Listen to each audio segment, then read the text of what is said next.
Alih-alih memberikan bantuan hukum ke Ibtu Rudiana, Kapolri Jenderal Listio Sigit Prabowo justru membentuk tim khusus. Tim khusus ini menyelidiki kasus tewasnya Vina dan Eko ini dari titik awal. Menariknya, penyelidikan ini diawali dengan menggali keterangan dari Liga Akbar, saksi kunci kasus Vina Cirebon. Padahal keterangan Liga Akbar ini sudah dibantah oleh Ibtu Rudiana. Tim khusus bentukan Kapolri ini diungkap oleh kuasa hukum Liga Akbar, Yudia Alamsyah. Yudia mengungkap, Mabes Polri telah membentuk tim khusus atau tim pencari fakta untuk mencari kebenaran dari kasus Vina Cirebon. Ia bahkan diminta untuk berkomunikasi terkait pengungkapan kasus kematian Vina dan Eki dari awal. Bahkan penyidikan ini dimulai dari Liga Akbar, yang telah mencabut keterangannya di tahun 2016.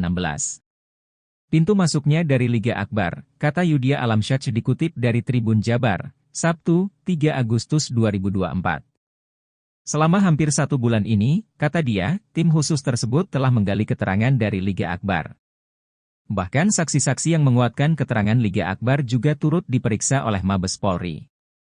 Yudia pun mengungkap bahwa tim khusus ini telah mendapatkan kronologi lengkap yang sebenarnya, sebelum Vina dan Eki ditemukan tewas di flyover Talun, pada 27 Agustus 2016 lalu.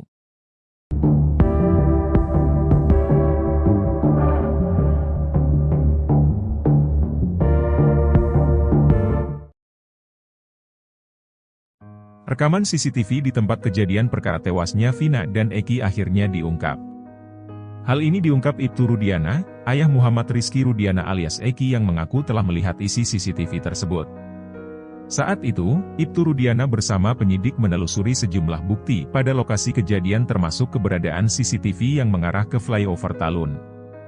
Pihak kepolisian pun mendapati adanya CCTV yang mengarah ke flyover Talun tepat malam peristiwa pembunuhan itu terjadi.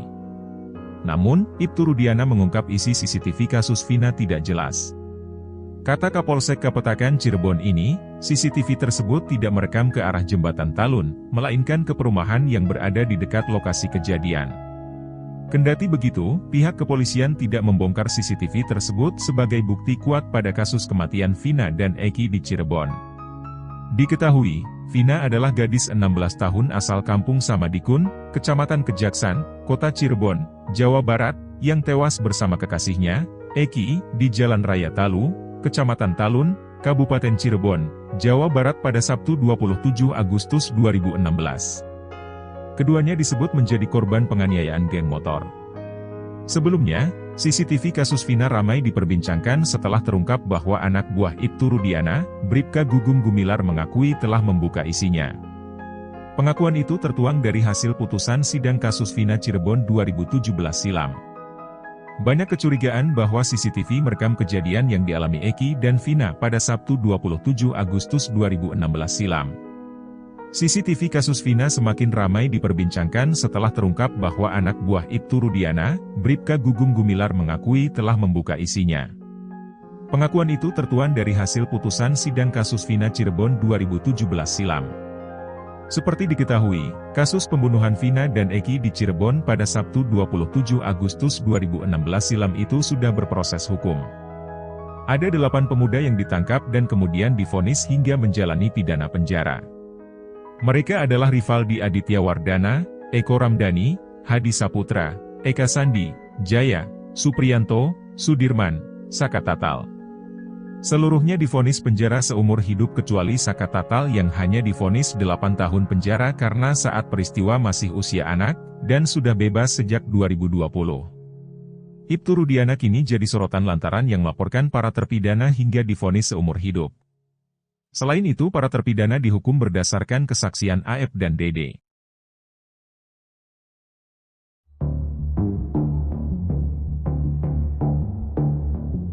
AF salah satu saksi kasus Vina diam-diam temui ayahnya pada tengah malam.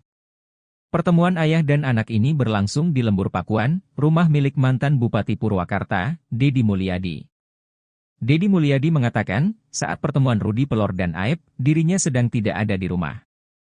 Sebab, ia sedang menonton wayang golek di wilayah Kuningan, Jawa Barat hingga menjelang subuh. Abah Rudi bercerita, kedatangan AF tak sendirian, putranya tersebut dikawal 4 orang yang tak ia kenal.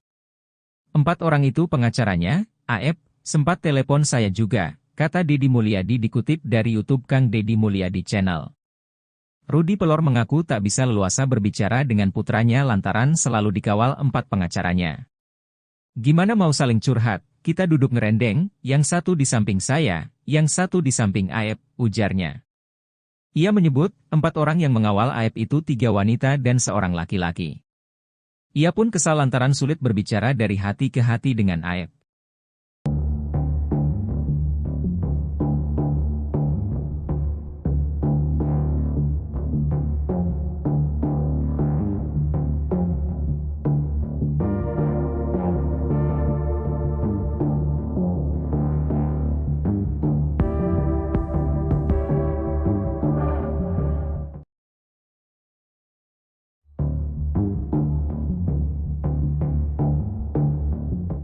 Mabes Polri disebut sudah mengantongi kronologi awal sebelum Vina dan Eki tewas.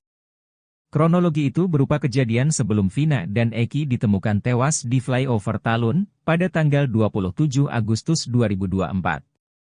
Hal itu diungkap oleh kuasa hukum Liga Akbar Yudhya Alamsyah. Mabes Polri disebut mengantongi kronologi itu berdasarkan kesaksian dari Liga Akbar dan teman-teman almarhum. Liga Akbar telah mencabut kesaksiannya tahun 2016 lalu yang mengaku melihat Vina dan Eki dikejar dan dilempari batu oleh para terpidana. Bahkan Liga Akbar juga mengaku bahwa kesaksiannya 8 tahun lalu atas arahan dari penyidik saat itu. Namun Ibtu Rudiana membantah keterangan yang disampaikan oleh Liga Akbar. Sebelum Polri mengetahui kronologi awal kasus Vina tersebut, Kapolri membentuk tim khusus untuk mendalami pengakuan Liga Akbar di tahun 2024 ini. Tak hanya Liga Akbar, beberapa saksi yang menguatkan keterangannya pun turut diperiksa oleh polisi. Bahkan kata Yudhya, Mabes Polri kini sudah mengantongi kronologinya dari Liga Akbar dan saksi-saksi yang lain. Saya diminta untuk berkomunikasi terkait pengungkapan kasus ini dari awal, pintu masuknya dari Liga Akbar, kata Yudhya Alamsyah dikutip dari Tribun Jabar, Sabtu, 3 Agustus 2024.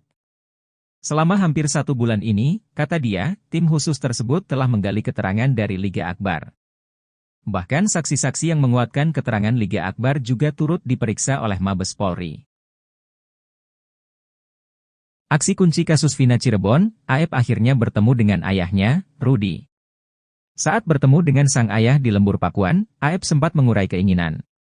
Rupanya kepada Rudy, Aep mengaku ingin ikut tinggal di rumah milik Deddy Mulyadi. Namun saat bertemu dengan ayahnya, Aep didampingi oleh 3 pengacara. Sehingga diakui Rudy, dirinya tidak bisa ngobrol bebas dengan sang darah dagingnya sendiri. Bahkan menurutnya, pembicaraan ayah dengan anaknya itu jadi tidak leluasa karena ada orang lain. Rupanya saat bertemu dengan sang ayah, Aep sempat menangis di pangkuan Rudy. Kemudian Rudy pun sempat meminta Aep untuk tinggal di Lembur Pakuan bersama dengan dirinya. Bahkan hal itu terus diulang-ulang oleh Rudy, agar anaknya mau kembali padanya. Kemudian, Aep pun rupanya menyampaikan keinginannya untuk ikut sang ayah. Namun Aep mengaku akan meminta izin terlebih dulu, entah kepada siapa. Hal itu pun disambut baik oleh Rudy, di mana dirinya jadi tidak perlu lagi mengkhawatirkan nasib sang anak. Kepada Aep, Rudy pun memastikan kalau dirinya tidak diculik oleh Deddy Mulyadi. Bahkan ia datang ke Lembur Pakuan atas keinginan dirinya sendiri. Deddy Mulyadi pun menyambut baik keinginan Aep untuk menemui ayahnya. Ia berharap, Aep dan ayahnya bisa bicara dari hati ke hati hanya berdua saja.